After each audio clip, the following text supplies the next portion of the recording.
ఆంధ్రప్రదేశ్ అప్పుల చిట్టాను కేంద్ర ఆర్థిక శాఖ మరోసారి బయటపెట్టింది. 2019తో పోలిస్తే ఏపీ అప్పులు దాదాపు రెండింతలు పెరిగాయని కేంద్రం వెల్లడించింది.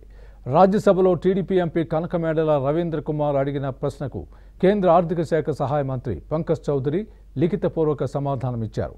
2019లో ఏపీ అప్పులు 2,64,551 కోట్ల రూపాయలు ఉండగా 2020లో 3,07,670 కోట్ల రూపాయలు, 2021లో 3,53,021 కోట్ల రూపాయలని తెలిపింది.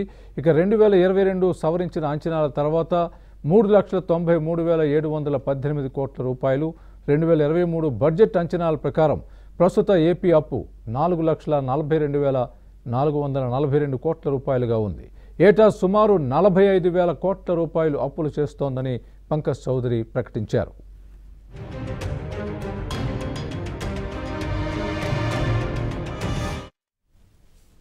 ఏపీ ప్రభుత్వం ఎడాపడా చేస్తున్న అప్పులు తారాస్థాయికి చేరుతున్నాయి. 2022-23 ఆర్థిక సంవత్సరంలో ప్రభుత్వం చేసిన రుణం 55,000 కోట్ల రూపాయలు దాటింది.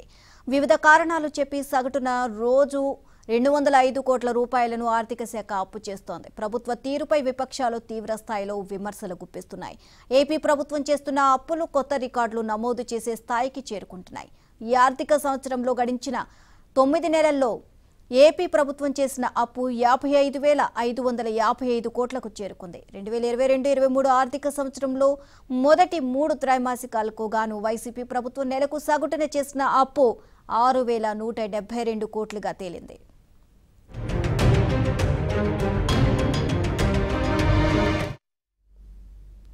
వివిధ మార్గాల్లో దొరికిన చోటల్లా ప్రభుత్వం అప్పులు చేసేస్తోంది. గడిచిన 3 ఏళ్లలో రాష్ట్ర ప్రభుత్వం రుణం కేవలం 1,34,453 కోట్ల రూపాయలు మాత్రమేనని ఆర్థిక శాఖ చెప్పుకొస్తోంది. గడిచిన 9 నెలలుగా ప్రభుత్వం చేసిన రుణం ఎఫ్ఆర్బిఎం పరిమితులకు మించి 55,555 కోట్లకు చేరినట్లు గణాంకాలు చెబుతున్నాయి.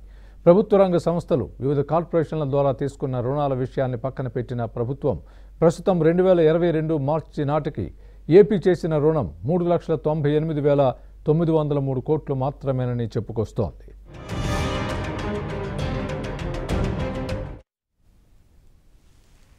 హాఫ్ బడ్జెట్ బారోయింగ్స్ ద్వారా తీసుకున్న రుణాన్ని బహిర్గతపరచాలని చేస్తున్న డిమాండ్పై ప్రభుత్వం డొంక తిరుగుడు సమాధానమిస్తోంది.